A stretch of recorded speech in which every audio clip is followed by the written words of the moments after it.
Yeah.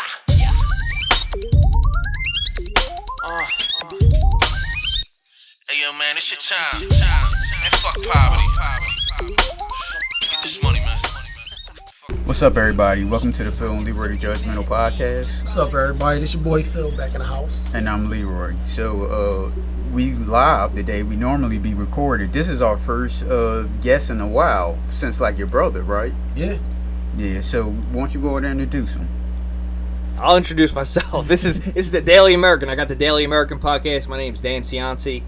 I've known Philly Phil's probably like, how long has it been? I don't know, maybe like 15 years. And I'm just meeting his cousin Leroy, and I was listening to their podcast. That's messed up. My young boy Leroy. No. So what you got to say? Where did you two meet?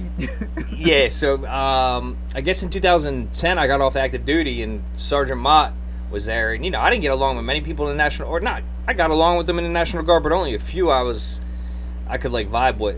And, Sergeant Mott was one of them, and there we go. It definitely is a lot of dickheads, and it's hard to just relate and hang with some of the dudes. You just want to get your job, get the fuck out of it. Then there's other dudes that it's like, oh, this dude is cool. We can go get some drinks after this. You know what I mean? So you mean to say it's a lot of guys that make shit difficult when it don't have to be? Definitely. 100%, yeah. Y'all want to name them or? No. I think I did that on... Me and Whipple did on our podcast. Yeah, you Probably know shouldn't Whipple. have done that. Yeah, Whipple, big old Whipple. Yeah. He went, boy, we talked for like, I had to split that up in like 2 episodes because we talked for like almost like 3 hours, right? Yeah, and that giant can drink. Yeah, and that's all they were sitting there doing, talking about people. But I think he was naming names. Yeah, too. I don't be naming names like that, but Whipple, he didn't give a shit. I dropped so many names in my latest episodes after my termination, but I usually wouldn't do that. But I sometimes you act out of character. I buried a couple people in my old company. So what goes on your podcast, Daily American? So pretty much, I started this podcast back in, I guess 3 years ago. I started it. I was sober. I wasn't even taking prescriptions, no weed, alcohol, nothing. I did that for one. I said I want to be dead sober for 1 year, and I'm going to do this race, this Spartan race, and then I'm going to start getting banged up again. But one night I was like, "Fuck!" I still was gambling. Gambling is probably my biggest addiction. Always has been.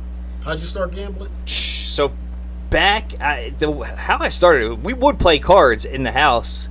Like against my brothers and stuff for like pennies, quarters, whatever. Shoveling snow money, cutting grass money. I remember crying, leaving, all pissed off. My brother just sitting there smirking. He didn't need the coin, but he was teaching me a lesson, and I just didn't pick it up. I never learned. I guess going back 5, 6, 7, 8 years old, I'd take the bus down to Atlantic City with my pops. From where? From Conshohocken. Okay. Yeah, the bus would run right through Conshohocken and take us right down to Atlantic City. And, I wanted to go because I was getting out of the house and I was hanging with Dad. Why not? And, we get down there. Usually he hits the pawn shop first to get some cash. And he would pull, he always had a gold chain. He would buy the gold chain back because that was one of his things he liked. He didn't really have anything else materialistic. He liked this one gold chain. So he'd get some cash for it, and off we went to Trump. And... as a kid, you can't go on the carpet back then. It was just a whole different atmosphere. Everybody's smoking in there. You got the actual buckets with the coins coming in, and he would try to stay nearby, but sometimes that machine just wasn't hitting. So he'd take off, and I do remember being like cold as shit in the casino, and people walking by like, "Are you okay, young? Are you okay?" Like it's like 5 hours later. It's like 6 days later. I got a bag of Doritos as a peanut juice. No, but yeah, that's how I guess I have it in my blood. They say addiction runs in the family. I can attest to that. My one brother pretends like he's not the oldest because he's an attorney and shit, but the other 3 of us just addicts, just different choices of drugs, and I've done basically every drug and a whole lot of drinking, but gambling has had the most negative impact on my life. Right. Now, what type of games do you play? So it used to just I was anti-slots, just like I was anti-cigarettes growing up, because I used to be in the back of my pop's truck and try to roll the window down. You chief in there with cigarettes, I'm getting ready to go to a basketball game or something, just get dropped off, and it's smelling like smelling all the smoke when I'm, I need my lungs. So I used to be in the car like this. Now I smoke, a half a pack a day, and I've been doing that for like 10 years. Same thing with the gambling. I didn't like the slots because of that. Mm-hmm. I stuck to sports. As I get older, though, man, these slots they're detrimental. And like we were saying earlier, plus it's more accessible now than it was back then. Because you just mentioned Atlantic City. That was the only place that we can gamble at. Now we got Sugar House, Chester, and most importantly, you can do slots on your phone. That's the worst part about it, Leroy. That's the worst part about it because, they just made this back in, I think it was right around 17, 18, they made the online gambling accessible through like FanDuel. There was only a couple of them back then, maybe FanDuel, and then DraftKings or Parks popped up. Anyhow, I was doing all right. I had my own house. I was still going back and forth with the girl that I was seeing, and running with other chicks and stuff like that. But the bottom line is, I had a house, I had my vehicle, job was all squared away, and then them online fucking casinos came out. Next thing you know, my credit was like 750, 200 grand credit line. Racked one up after the other. I got it up to like 173, and I was in underwater. So I had to. COVID had broken out, and I had to, make some strategic moves to find a way to get out of this, or, I essentially lost everything back then. Right. So I filed the bankruptcy. I lost everything, and there I was building it back up. Mm-hmm. I was trying to build it back up. Moved to Florida with my ex for a little bit. When was this? This was in 2000. Right after COVID broke out, we moved to Florida. Okay. All right. And, we were back and forth for a while. I don't know if did you ever meet Jackie? She was cool. She's married now. I'm glad she's married. She's married some crackhead dude. Dude, he's got 20 mugshots on Google for like felonies and shit. I'm like, now I'm not judging. Maybe he did a state time and he got out, but he looks like a squirrely crackhead. Let me tell you that. So anyhow, she just got married. I couldn't get in touch with her. I sent her $1 on Venmo. I said, congratulations, I'm glad you're happy. And it was genuine. Mm-hmm. And then I was like, let me know when you get divorced. What part of Florida was this? Right near Tampa, Lithia. Oh, okay. Yeah, Lithia. Yeah. Well, Fish I only know you from looking at it on Instagram, and I don't remember seeing anything about Florida on there. You kept it. Yeah, I mean, see, here's the thing. Back then, before the podcast, I'd never posted on social media, man. Never. I'd never posted anything. I could be anywhere. Nobody would know anything because I wasn't about that life, and I'm not about that life now. But when you make a commitment to get some stories heard, sometimes you just got to rock and roll and post dumb shit, post some things that maybe hit a little bit. And it's a tough game, but it's I'm not consistent with it because I get in my head. I worry about too much what fucking other people think. I don't know why. Right. They wouldn't be able to. They wouldn't be alive today. Well, my advice to you for that is, if you're worried about consistent and getting in your own head, then you should do a whole lot at one time. So that way you just cut it up into different episodes, whatever. So you do. Let's just say, like, so you're normally by yourself, right?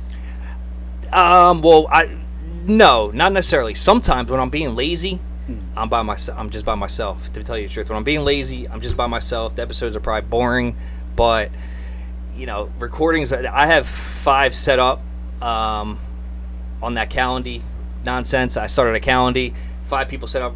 Having guests on or finding guests is seamless. They people like to talk about themselves, especially men, because we don't get a chance to talk, regularly talk or anything. So once you talk to a man like that, they'll just want to give you their whole life story and everything. So yeah. Like I'm doing right now. Right. So yeah, just do like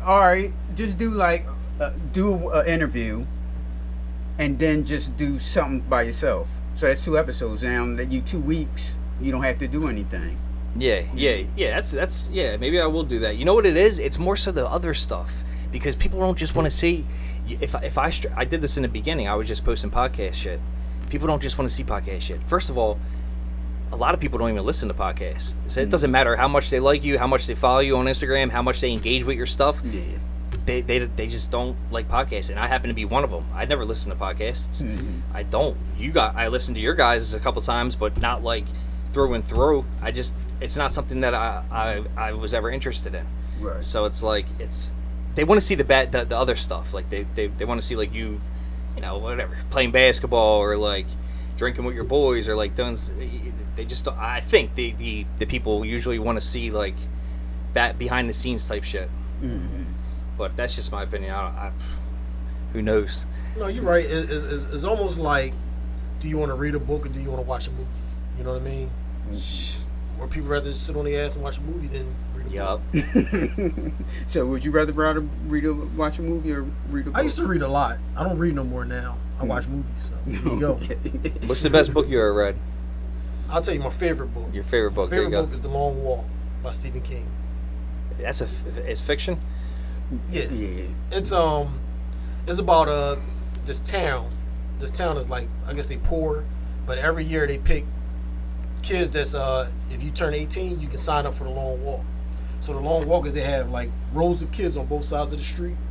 They have an army tank in the middle.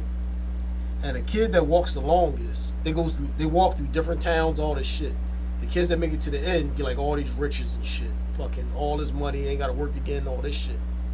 The kicker is, on that tank, there's 2 guys, one guy facing this way, one guy soldier facing this way. They got a fucking M16 in their hand. You stop walking, you get a warning. You know what I mean? You got a warning, I think it's like 5 seconds or 10 seconds or whatever, then you pick it back up, and if you walk a certain amount of distance, that warning go away.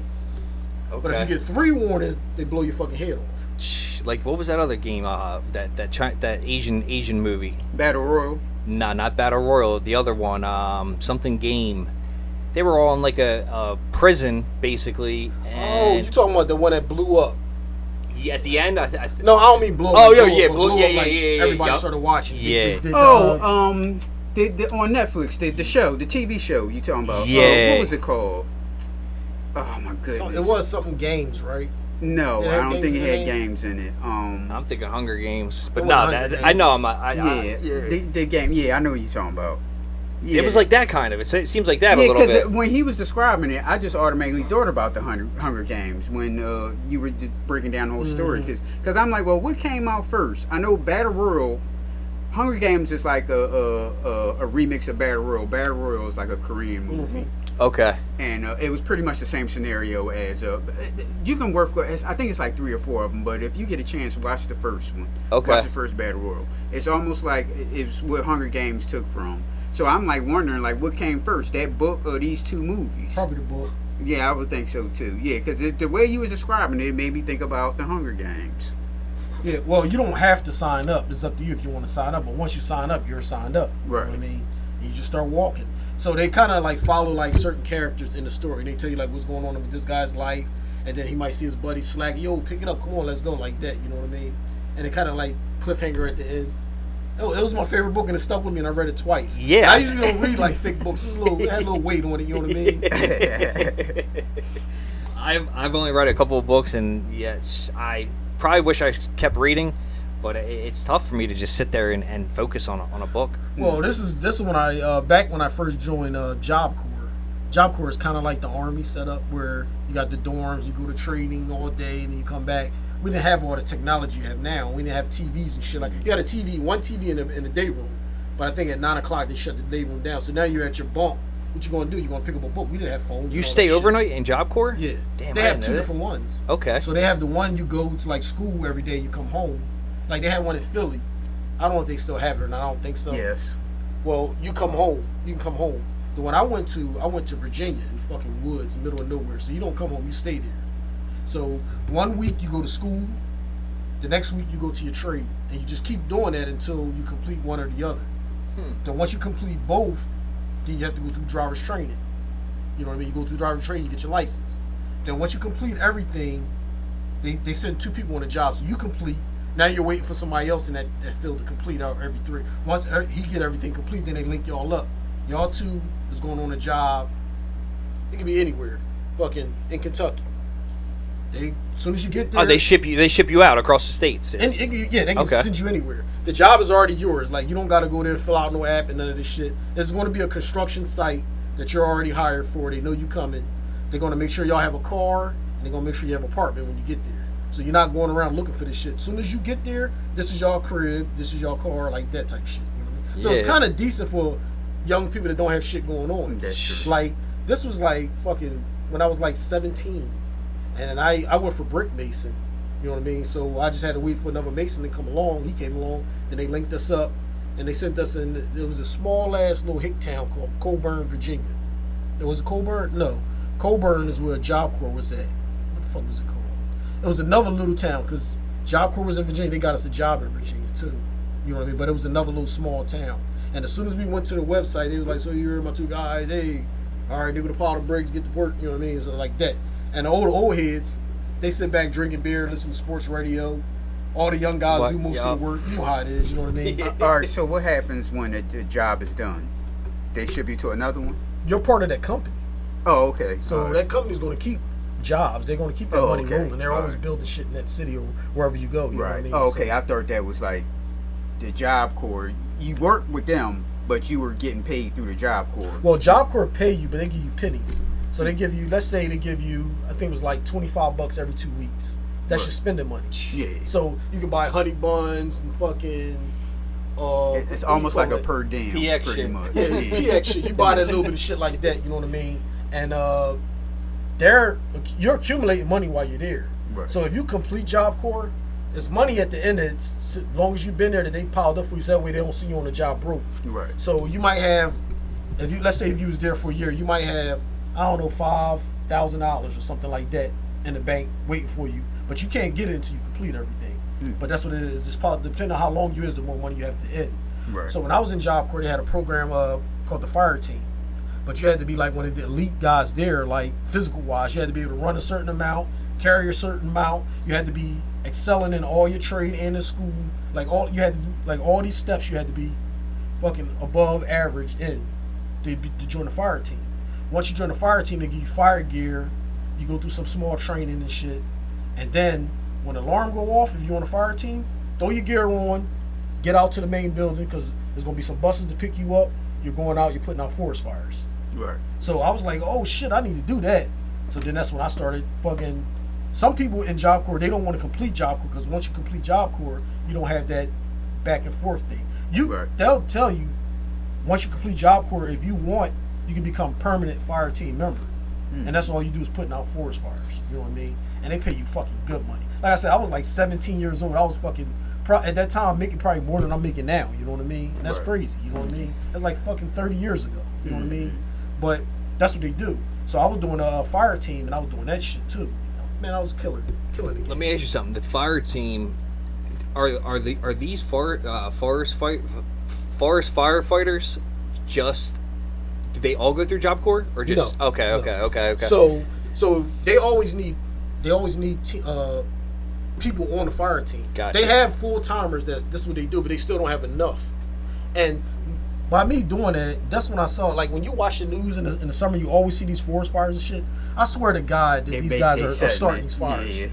Because this is how they pay their bills. If there's no fires, how you working? Right. It's not like this is your second job, you know what I mean, or a side job or hustle. Maybe some people it is, but you have people this is permanently what they do. They train firefighters to do this. Not firefighters like in the city, but they train forest firefighters to do this. Right. And this is what they do. And if you're in Virginia, you're putting out Virginia fires, or you might go to Tennessee, or you might go to Kentucky, you might go to West Virginia. Whatever they need you at, that's where y'all going. You know what I mean? So and the money was money. You know what I mean? I think we worked like maybe 5 days a week, and it was like over $1,000 after taxes. You know what I mean? So you're 17? I was 17. Yeah, you're eating. That's what I'm saying. I ain't had no fucking bills, no fucking kid, nothing. You know what I mean? How long was not boot camp, but how long was the initial staying in the barracks with the dude? How long did it take your boy to finish up to get going? Well, they try to find, because there's so many people there. Let's say the class have 20 people. If I'm on level 5, whoever else is on level 5. So they're already in their mind thinking like, okay, these are the people that we can pair up. And as long as they keep moving, if somebody's still on level 1, he's going to be stuck way back on level 1 and keep fucking repeating and trying to get it. He just might be one of them little brain motherfuckers that just take longer to learn. You know, some people's like that, you know what I mean? But as long as you're doing what you're doing, like me wanting to be on the fire team, I couldn't bullshit. I have to be excelling what I'm doing in my trade, you know what I mean? Yeah. Same with the dude Ray, is the guy that I went to, on the job with. He was on the fire team. He was making sure, like, he ready to get the fuck out of Job Corps. He been there too long. He needs somebody else to speed up their shit to catch up with him. So he wants a full-time gig. Huh? He wants to be a full-time. He wants to. Yeah. No. He wants to get out of Job Corps and go on a fucking job. He wants to be. He went to be a mason, a cement mason. Okay. He wants to go get a job as a cement mason and start his life. Ah, He was a little bit older than me. He probably was like 18 or 19, but it was nobody close on his level yet. He was probably almost complete. They even pushed me faster than what I was supposed to be because I was a quick learner. I wasn't fully complete. Let's say it's 10 levels to be complete. I was probably on level 7 when he graduated. How long does that take though? Job Corps? Yeah, just the level? Yeah. Well, it all depends on the person. If you a quick learner, if they say build this wall or do this, and everybody has like a platform in front of them, you got to mix this. You got to do everything. You got to mix this. Well, you do have people that's just going to job for what are they called? Laborers. You have just laborers. So if you have laborers there, they'll mix the cement, do all that for you. You just do your measurements, you do your cutting, your blocks, and doing your stack. I guess what I'm asking is from the initial time you flew to, you said Virginia to get to your first job. How long were you I would in that? Say like a couple weeks or like a few months or? I would probably say close to a year. Damn, that's a while. Because I dropped out of school. Okay. So I also had to get my diploma. You know what I mean? So I had to do. You don't have to do both. Some people come to Job Corps already finished high school, so then they just focus on their trade. So if you spending every week on your trade, you're gonna graduate faster. You know what I mean? If you're a dumb motherfucker and they gotta drag you along to get your schooling and shit, you know what I mean? So what you want, in a perfect world, you'll have your school and your trade lined up together. If I'm getting B's in my trade, I'm getting A's or B's in in school. Not you fucked up on one, but you're excelling on the other. Because then shit ain't lined up right. Or like I said, if you graduated high school and you went to Job Corps, then you can just do your trade and get the fuck up out of there. But now if you're on a fire team and you're getting that $1,000, now you kind of want to cut back a little bit because you don't want to leave Job Corps too soon, and you don't want to just stay in Virginia on a fire team. So you want to try to double dip. You know what I mean? Got you. So you don't. So staying to be a full-time firefighter was something you wanted to do. But if you wanted to, you could have did that. I could have done that because they always wanted. It was weird because when we went on the fire team, first it was dangerous too because we're right in the mix of shit. I had a fucking a bag. The bag had like Ghostbusters. kind of. Well, it was like a flame drop bag. So it's like some fuel in there. And I got a hose on it, and it's dropping fire. When I push the button, it drops little fireballs like that. You know what I mean? So if the fire is coming, let's say the fire is coming like. Damn. So the fire is coming this way. We got to cut the fire off. So I'm starting the fire over here, and when this fire meets that fire, it'll burn itself out. There's nothing left. You know what I mean? But that's dangerous because I got the bag. So if the fire's coming this way, I don't want to like burn up a whole bunch of unnecessary layers. So I want to get close as I can. And once you start getting close, you start fucking sweating. You like getting paranoid. And I'm a fucking young dude, so I see this fucking fire on blaze in the forest. I'm like, what the fuck? So I'm all like this with my jaw on. I'm dropping it, but I'm scared as shit. You know what I mean? But that's what you're doing. And then once you had that fire there, they spread the soldier. I said soldiers. They spread the dudes out so far apart, and then you sit there overnight and just watch the fire line. And let's say this is the fire line that we built right here. And you have shovels, you have axes. All you're doing is digging in the dirt, pushing the old grass away. So then you're sitting on it overnight to make sure like no fucking ashes and timber crossed over because then it'll start the fire. So then you sit on it overnight, and then once it's out, it's out. Yeah, I don't know how many people know. You do hear like fight fire with fire, but I didn't. I'm just thinking you're out there with water. We don't have no water. Yeah, that's crazy. We got shovels, axe, and we're building a fire line. And then certain people have that fucking bag that I had to help start the fire. You know what I mean? So if we build a line, let's say we build a fire line right here, we're going to start our fire drip line up here. You know what I mean? And then everybody gonna sit back here and make sure. And based off of windage, though. Right, right. You know what I mean? And then you have the helicopters that fly over and they fucking open up the buckets, drop this slime shit. You want to make sure you clear that shit. They say it burned. I don't fucking know because I don't be around that shit. But when they let whoever the head guy is know, okay, they about to make a drop. Pull back. Everybody pull back. So we pull back, and then you see the helicopters open the thing up on the bottom, and you see all this shit fall down. There's like some wet, slimy shit that kind of helped put the fire out. See, I thought that was water, but no, it's not. Yeah, no, it's some other shit. Yeah, it was deep. And like I said, it was an eye-opening experience for me being like 17 from the hood. I just was trying to get money, and I was just like, everybody said this what the guys in Job Corps that was getting a lot of money, they told me this is what I need to do. I met this guy, when I first went to Job Corps, I was scared as shit. Because I was 17, I ain't know nobody. I'm from the city, I ain't never been outside of Philly, you know what I mean? And I met this guy, I swear to God, he looked like Jay-Z. Funny looking ass dude. But he was cool as shit, like how Jay-Z cool, kind of, you know what I mean? Early Jay-Z, not Jay-Z now. But Yeah. You know what I mean? He was like that, he was so laid back, his name was DeVere. He was from Philly. So he was like, "Yo, what's up, Phil? You know what I mean? You from Philly, my man, this and that. You know what I mean?" So he pretty much took me under his wing, and he used to sell snacks, all the shit, because it was like in the military, how you know how you eat dinner at like 4:30, come 8, 9 o'clock at night, you fucking starving. Well, his twist was he was connected with some of the bosses in Job Corps, so they make their food runs, they let him go, and then he buy like fucking cases of honey buns, cases of oodles and noodles, all this shit. He put it in his locker, and then he sell it. Double the price. So this is back in the day, but one pack of noodles, you probably can get a fucking box of noodles with like 20 packs for like $3 or something. Yeah. One pack of noodles he would sell for $1.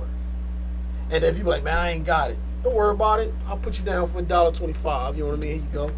Catch you on pay. Now you sound like jail. Yo, right that's why I said that's how he was. Like so he even would sell like fucking shots. He would have shots of liquor, and he would sell the shots for $5 a pop. Man, I ain't got no $5. Don't worry about it. I'll put you down for $6. You know what I mean? Just see me on payday. Then on payday, everybody in line getting their little $25. He's right on the sideline. And they fucking breaking him off. He was killing the game. But he was like, Phil, I don't really want to sell food no more. I'm gonna let you sell the food. I ain't know nobody. I'm like, what the fuck? I'm like fucking wet behind the ears. I don't know what the fuck is going on. I'm a little dude. I'm only like fucking 130 pounds. He's like fucking tall. He got fucking dudes and shit. You know, he's the enforcer now. He was like, I'm gonna start selling weed and drinks. You know what I mean? I'm gonna let you go ahead and push the food. I was like, what? I'm like, all right. I don't know how he got it, but he would sell weed, but not baggies. He would roll up and just sell J's. Convenient. And I think he was selling them things for like $10 or $20 or something crazy for just one J. You know what I mean? And so that's what he was focusing on. So I had the food, but now he was like, I'm gonna show you how to do it, this and that. So now I'm sitting there, payday. So I was killing it, you know what I mean? I was getting my Job Corps money, my fire team money, and my hustle money from selling food, you know what I mean? Yo, I was killing it. Yo, you gotta contact because I'm out. I'm going to Job Corps. Yo, I'm telling you, man, that shit was sweet. This was back in the day, though. But me being so smart, not know nobody, if somebody payday rolled around, yo, man, I ain't got it. I'll catch you next time. I'm like, what the fuck? Now what do I do? Now I'm like a fucking bitch because this dude bigger than me probably can whoop my ass. And that's another thing. In Job Corps, when I went to Job Corps, I just thought it was going to be a lot of people like me, young dudes that just trying to find their way, just trying to find a trade. There was a lot of motherfuckers that got sent to Job Corps. It was like, you going to Job Corps or you going to jail type motherfuckers. So these was like knuckleheads in the streets, always getting into fights, breaking into cars. Like all these knuckleheads in here, I'm going fucking not a fucking bad dude, like almost a square, not really a square, but not a bad dude. And I'm here with all these fucking dudes, you know what I mean? So, you know what I mean? When a couple guys, maybe one or two, didn't pay me on payday, DeVere was like, yo, did everybody square up with you? I was like, nah, such and such told me he gonna pay me next payday. Nah, today is payday. Hold up. Fucking went and found the dude, yoked him up, came back and dude like, here you go, Phil. Like, made the dude pay me back. I was like, oh, all right. You know what I mean? I ain't got to fucking... Because I'm sweating like, damn. You know how you got the mindset that this dude burned me and everybody thinking it's sweet. Right, then everybody going to start burning me and shit. Do I punch him in his head? But if I punch him in his head, I'll probably get beat up or I might get kicked out of Job Corps and fuck everything up. So it's like when you're a criminal and somebody burned you, what do? You know what I mean? So I just... When DeVere asked, I just told him the truth. And then he yoked the dude up and the dude paid me. And then I had no problems with it after that. You know what I mean? Now, why did you leave Job Corps? I completed it. Oh, okay. All right, I thought it was. Well, like I said, I was at level 7. I never made it to 10. But this guy Ray, he was sitting on 10 waiting for somebody, and they was pretty much was like, waiting too long. We just gonna pass you through. I'm like, whoa, I'm only on 7. I ain't advanced yet. I ain't hit my fucking checks yet. Right. Don't worry about it. You'll learn that on the job. That's what he told me. So I was like, all right. And that was the forest? No. Oh, it was a different job. That was cement mason. Okay. The job called Forest. Got you. The forest fire shit was like a bonus that you can do while you're in job. Got you. Unless you decide you want to do that full time. And then once you do that, you see all these different people, and they said the one rule I gotta say is, don't speak to the native women. Don't say nothing to them. Don't look at them. None of that, because those dudes will fuck you up. They'll cut you. They'll beat your ass if you looking at their women. So that kind of stuck to heart, because then you see all these burly ass Indian, like Native American Indian women with fire suits on, and some of them was looking good. Some of them was just looking like rough ass dudes. But you trying to stay focused, because you see these motherfuckers. They all look crazy. All the guys, the Indian firefighters, they all look like. Why are they? Shit. Why is the majority of them? Is there like a reservation out there? Maybe, I don't know. I was too young to understand. Yeah, that's all wild that. though, right? I mean, I'm not saying majority of them was, but it was a lot that was there. I mean, it was a lot of white dudes. It was like older black dudes, older white guys, younger white dudes. We all was there. But the one rule they kept saying, and that stuck in my head, was, don't mess with them Indian women. Now, I don't know, maybe them guys, they take that shit personal if you saying something to their girls. So I just was like, all right. Yeah, I mean, we essentially took like their entire native land. Right. They're probably a little pissed off about that still. But they probably give me a little bit of leeway, not you, because I ain't do that shit. You know what I'm saying? Yeah, speaking of that, Dad, you're a world traveler, right? What place have you been? I wouldn't say. Yeah, I mean, I've traveled around a bit, but you know, I'm not good at like being real. I get all banged up when I'm out there, so I don't remember everything. But I've gone to Iceland, which was pretty cool. The Caribbean, around the United States a little bit, but there's so much to see here. You could literally just get in a vehicle. I was thinking about doing it. Now I have a little bit of time. Just hopping in the vehicle and traveling all around the U.S. because there's so many spots, man, especially midsummer. But also like some Europe. I went to Italy a couple times. That's where my father was born. Ireland a couple times. Croatia, which was crazy, which was cool. Budapest. Well, first thing about you. First you said, well, I haven't been in that many places. Right, now he running off all these fucking places that fucking stuff. Right. Yeah, I haven't been to many places, but I've been to Iceland. Oh, I've been to Italy. Traveling, especially alone, it's like a ride. It's like a roller coaster. And I don't know if it's just me, but I remember going to Croatia and sitting down at this table. I stayed in an Airbnb, and they're pulling the fish right out of the water, which is right where that arcade machine is, and just so peaceful. Just Adriatic Sea, just beautiful. Barely they don't speak much English. I obviously don't understand their native language, but I could still understand, like, they were just trying to like just feed me and make me feel like I was exactly at home. It was crazy. Bottles of wine. And they've been through some wars over there, Croatia, against, the Serbs, I guess, back in the Soviet Union. I don't know too much about it all, but, you could tell some of the guys at the table, they've been through some shit, like, during that war. But, yeah, it was just, like, emotional. Like, I just remember I was in tears after dinner, just, like, so grateful. You go there by yourself, and this is how you get treated?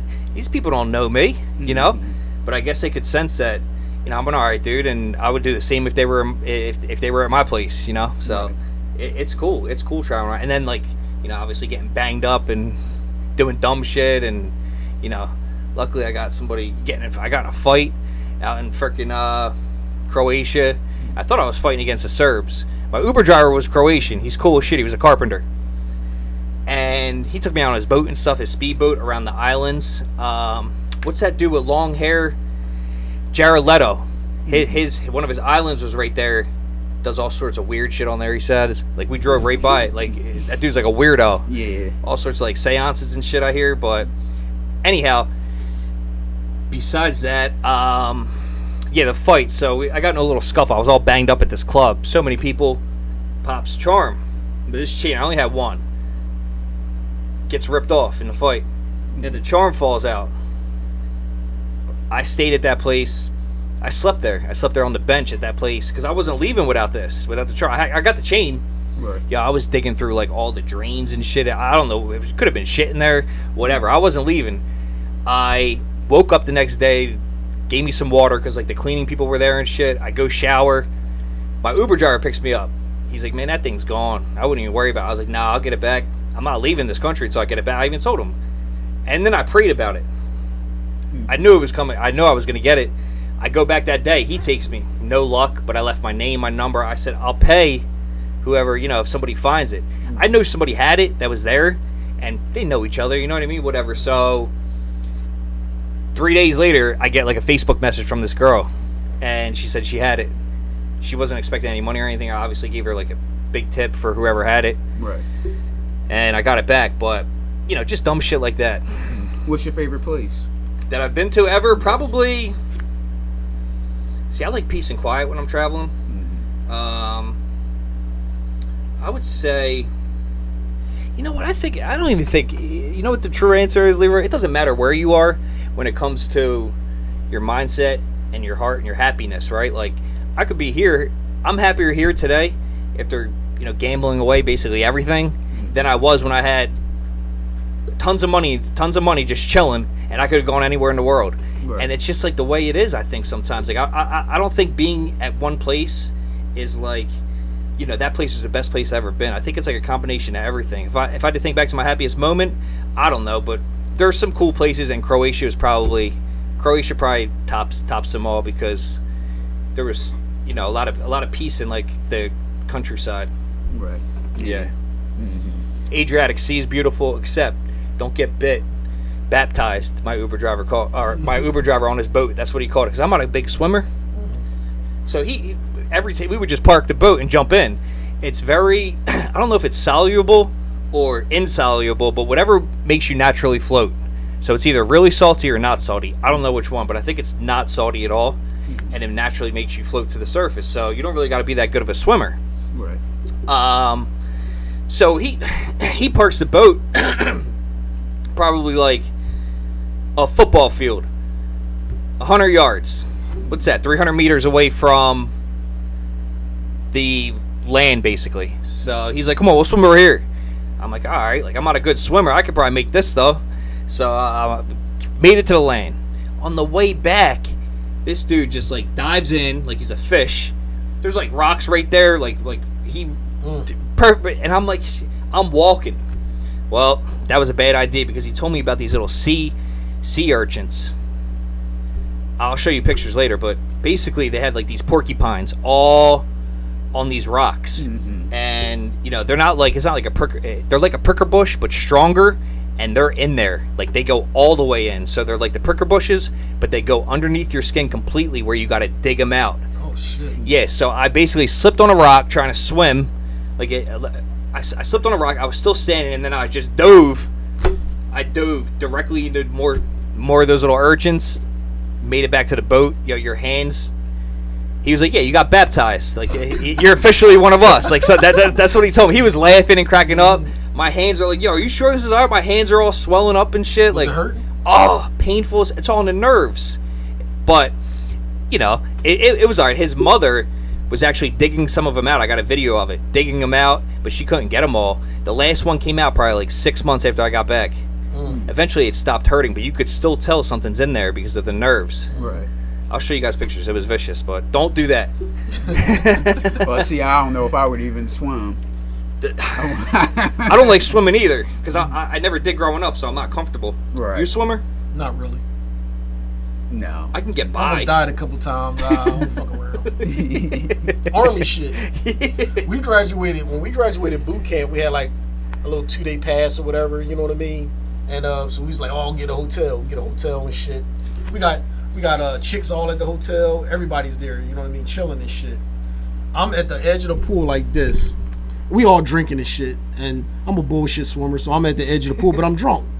I'm talking to the girl. She's laying on the side of the pool chilling. I'm talking to her. I go and I grab the side like this, put my foot up on the edge and kick back, do a couple backstrokes. Like, don't know what the fuck I'm doing.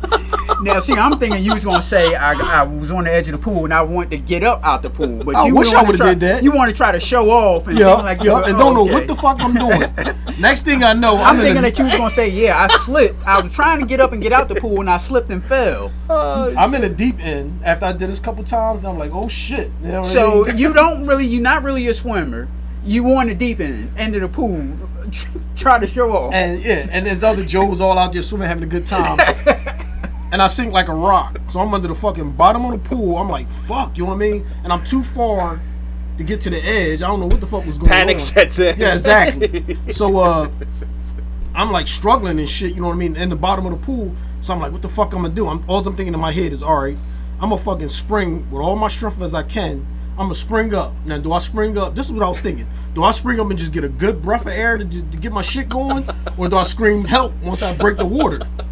I was like, fuck this, I'm screaming help because I'm about to die. You know what I mean? So I gather all my strength, get low, and bounce to try to break. Here's the top. So you were on the ground? On the bottom of the pool, drowning like a motherfucker. Uh-huh. I bounce with all my strength to break the water. Here go the water, here go me. I'm like, oh, I'm dead. I'm fucking dead. And as I bullshit you not, me being at the bottom of that pool, I saw my mom watching the news, and on the news it was like a soldier died today after graduating from boot camp, and like I was on the news like fucking I died. Damn, no. I was like, no bullshit. That's this crazy. is like, So you basically like right now, just telling the story, my eyes and like I get a little hot and crazy. shit. Like that shit was crazy. I was down there damn near dead. Like, let's say on a scale of 1 to 10, when you hit 0, you're dead. I probably was like, I felt like I was like on a 3 or a 2 or some shit. Like it was a rat. It was a dude.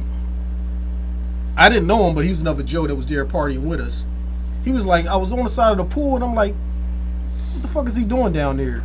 And he's like, I saw you moving around, but you weren't coming up. I'm like, damn, this dude can really hold his breath good. But then after a while, I was like, what the fuck? He ain't coming up. And that's when he jumped in and grabbed me. And he jumped in, grabbed me, and pulled me. Didn't even know me. Pulled me out. Everybody else still bouncing around the pool, walking around the edges, drinking, having a good time. He pulled me out. Once he grabbed me, I'm like on him like this, but I'm like out of it a little bit. He pulled me to the side. I'm throwing up all this water and shit like that. Nobody even see me throwing up. Nobody see me dying. So here's the question. The girl that you was talking to, she didn't notice all this was going on? Once I did them couple backstrokes and went under, she just walked away. Oh, shit. She probably thought I was like fucking around and shit, you know what I mean? But I'll tell you, like, I was about to die. That was when I was a kid, I had to be like my daughter's age, and my uncle told me to stay on the steps. They got a swimming pool, or you know how the steps go in, stay on the steps. But everybody having a good time in the pool. So I grabbed the edge and I started doing this shit, like walking, you know how you holding the edge but going around the pool like that. I guess my hand got too slippery and I slipped under. And the same shit happened then. I was under the pool and then my uncle fucking jumped in and saved me and shit. Like I still remember that shit, and I was like fucking 6 when that happened. And then the other time was right after I graduated boot camp the other time. My drowning was almost the same thing, but he was just talking about the last one. We was in King Sesson Pool. I talked about this on a podcast before, but you know how like the pools have drainage on top of it? I don't even think pools have drainage on top of it anymore. I don't see them. So when we was at the pool, we would hang on the drainage and like go all across the pool or whatever. So the guy I was with, he was like, "Yo, you want to go around on the pool?" We was little.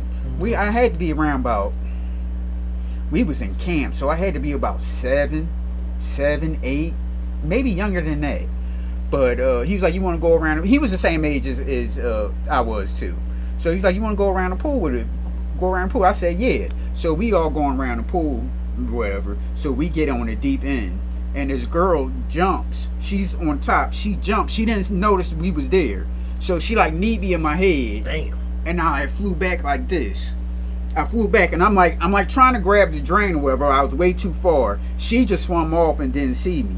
So I had turned around and looked for the lifeguard. The lifeguard was like talking to a girl or whatever. So I'm like treading, like going down, going up, going down, going up.